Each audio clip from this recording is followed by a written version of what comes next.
అది మనం స్టేజ్ అలంకరించిన మన ప్రెసిడెంట్ వైస్ ప్రెసిడెంట్ గారికి, వార్డ్ మెంబర్ గారికి, ప్రసాద్ సెక్రటరీ గారికి నమస్కారం అండి. ఈరోజు మనం ఎందుకు ప్రోగ్రామ్ ఏర్పాటు చేసుకున్నామంటే మన లాస్ట్ మంత్లో మన ఆది కర్మయోగి అభియాన్ చెప్పి ఒక ప్రోగ్రామ్ కండక్ట్ చేసామండి.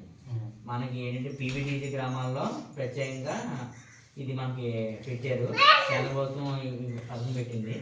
దీంట్లో మనం ఏంటంటే ఊళ్ళో సమస్యలు ఏం కావాలి ఏంటి, ఎందుకంటే మిగతా వాళ్ళతో కలిపితే మన ప్రజలు కొంచెం కొన్ని రంగాల్లో వెనకబడి ఉన్నారు, వాళ్ళకి ఏమీ కొంచెం నాలెడ్జ్ తక్కువ ఉంటుంది, అవేర్నెస్ ఉండదు. కాబట్టి మనమే స్వయంగా గ్రామాల్లో ట్రాన్సిషన్ వాక్ చేసి ఆ విలేజ్లో ఏవైతే అవసరాలు ఉన్నాయో అవసరం మనం గుర్తించి మనం ఐడెంటిఫై చేసాం.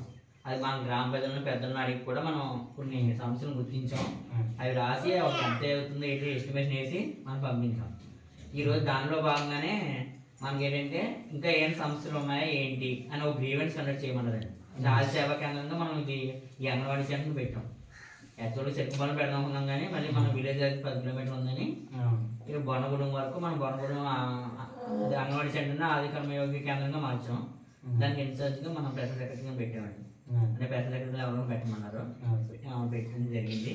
ఇప్పుడు ఏంటంటే దాని గురించి మన గ్రీవెన్స్ మాట, అంటే మనకి ఏమైనా సమస్యలు ఉంటే ఏమైనా చెప్తే మళ్ళీ అవి కూడా మన ప్రయత్నాలు తీసుకెళ్దాం ఉద్దేశంతో చేస్తాం. ఇప్పుడు మీ ఏమైనా స్కూల్కి సంబంధించిన గ్రీవెన్స్ ఒకటి చెప్పారు, ఇప్పుడు అది నేను వీడియో గారికి దృష్టిలో పెడతాను. దాని గురించి అది ఒకటి. మళ్ళీ మనకి ఏంటంటే బిర్సా ముండా అని చెప్పి మన జార్ఖండ్ రాష్ట్రంలో మన గిరిజనుల కోసం పోరాడాడండి. అతను 150 జయంతి మాట. ఇప్పుడు వరకు మనకి ఏంటంటే అలా మనకు తెలియకనే ఉండిపోయిందని మనం గౌరవ ప్రధానమంత్రి గారు దీన్ని ఐడెంటిఫై చేసి ఆ బిర్సా ముండా గారిది 150 జయంతి నవంబర్ 15 అండి. దాన్ని పురస్కరించుకొని మనకి ఈ స్పెషల్గా ప్రోగ్రామ్ కండక్ట్ చేసామండి. ఈ వీక్ అంతా మనం చేస్తున్నాము. అది 15వ తారీఖుని మన సచివాలయంలోని మన మోడీ గారు, గౌరవ మోడీ గారి యొక్క ప్రధాన స్పీచ్ ఉంటుంది. ఆ స్పీచ్ కూడా మనం లైవ్ టెలికాస్ట్ పెడతాము, సిస్టంలో పెడతాము. అది రావాలి కూడా జనాలందరూ చేస్తున్నాము.